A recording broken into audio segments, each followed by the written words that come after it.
Hey there, whippersnappers, and welcome back to another exciting episode of Pokemon Showdown Sky Battles? Several requests from one of my longtime subs to do a Sky Battle team with only people who had the ability to levitate. So no actual flyers, just levitators, which I think is actually a lot easier than using real flyers because they have such varied weaknesses that you can't really set up on them as easily. And I find this as evidence as this is the first battle I've actually been able to complete because in the half dozen battles I've gotten to do up to this point, I've dominated so heavily, so quickly that, or at least I've gotten to a point where it's like clearly there's nowhere they can go with it. That I've had. Well, if I'm saying, let's say we've done a half dozen battles, I think it's probably been more than that, but this is the first battle where I haven't had a forfeit. And it's like, I'll get like 2 to 3 Pokemon of theirs down, and then they'll realize, oh, I'm screwed, and they'll just get out of there. Which is a really frustrating thing about Showdown in general, but especially frustrating here, where there's not a whole lot of Sky Battles to be had. Sometimes you can wait like 5 to 10 minutes before you get a challenger in Sky Battles, so to have it be a forfeit is really frustrating. But this was a good battle. Andrew Panda 12 put up a good fight here, and I had a fun little team here. Definitely, I just talked over all of it, and it looks like it's almost over here. But definitely make sure to go back and check it out. Maytag, my Rotom Wash here, up against the Togekiss. I'm going to try and throw up the burn here, and I am going to do that. But I've got a Hydreigon, a Misdreavus, a Bronzong, a Weezing, Claydol. Brought Claydol in to set up with the Stealth Rocks, which is really helpful in Sky Battles because everybody's weak to Stealth Rocks for the most part.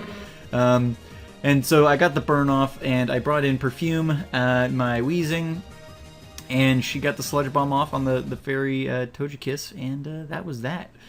So yeah, I'm going to try to get at least one more of these battles in here for you guys.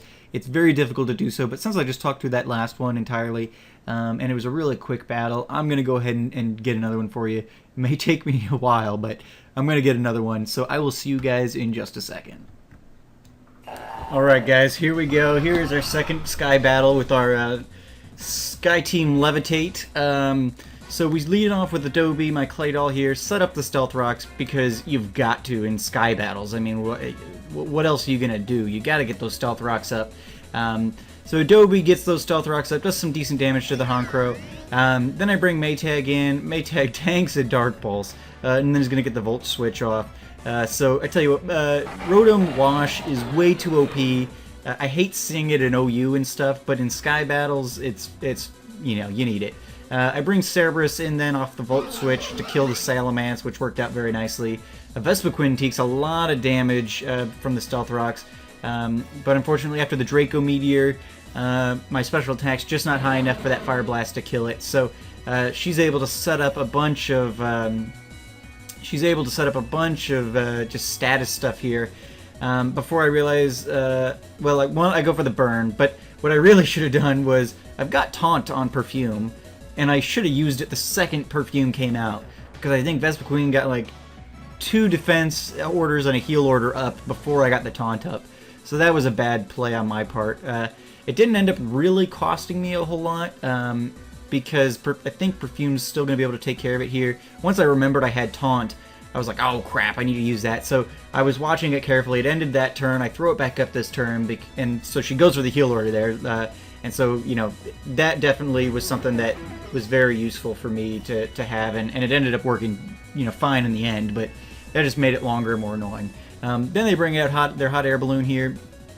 I tried throwing up the Will-O-Wisps, but they've got the Psychic, so I'm getting out of there. I'm not playing that game anymore. They do get the burn off on Cerberus, which is a bit disappointing, but even with that, the Draco Meteor is able to take out Hot Air Balloon. I don't know if burn affects special attack as it does regular attack, but whatever. Then they bring in Batty, their shiny Crobat, which, if you guys don't know already, I'm sure you do through watching Pixelmon or whatever. I love shiny Crobat. I almost felt bad killing this thing. But he didn't make it easy on me. This Crobat was a bit of a pain. So forced out Cerberus there. I switched into, Maytag, and then brought Cerberus back out. I got the charge beam off, but with the roost and everything, it's not going to be enough. I'm going to die to burn damage here, mixed with Life Orb. I bring Maytag out then. Maytag's really kind of the hard and fast, like, tank of this team. Maytag can take all the hits, and dish them right back out. So thankfully the confusion ends. I have such bad luck with confusion here in these Sky Battle things, but thankfully it works out. That ends. Maytag's able to do some decent damage before he dies. I bring Winifred in, my Misdreavus then, and Misdreavus is thankfully very fast. Well, actually, I guess we were outsped by that, which is weird. Anyway, so she fights through the confusion, I guess, at least. So then they bring in Vespiquen again, which dies to the Stealth Rocks, because Stealth Rocks is awesome, and then they're down to their 3-eye there, and with the Stealth Rocks damage, and my super effective Shadow Balls and Thunderbolts, we're able to do it out. So, yeah, that was a much longer battle than the first one, I think, but a lot of fun, and they stuck around, which is awesome. I don't think I would have had a loss. I think this team is very well balanced, especially for Sky Battles. You only have a certain number of things that you really need to watch out for, and so I think I'd love to get Ice Beam on somebody here too. Wheezing's great. But I think I might want to get Thunderbolt on it or something. So I'm going to keep playing around with it, and we might see this team again some other time. But for now, I think this is all I can get out for you guys on this update, because it's just, real pain to get these Sky Battles. And there's just so few people doing it on Showdown. It takes a long time to get battles going. So thank you guys so much for watching. If you've enjoyed these Sky Battles, leave a like. Thank you to I believe it was Scad who recommended this twice in a row. So thank you, Scad, for that. And yeah, leave your suggestions for different fun things you guys like to see. This was purely a viewer recommendation. Sky Battles with an Levitate-only team. A lot of fun. So let me know your ideas on that, and I will see you guys next time. As always, I've been Tori with the Gray, and you guys have been great. Have a good one.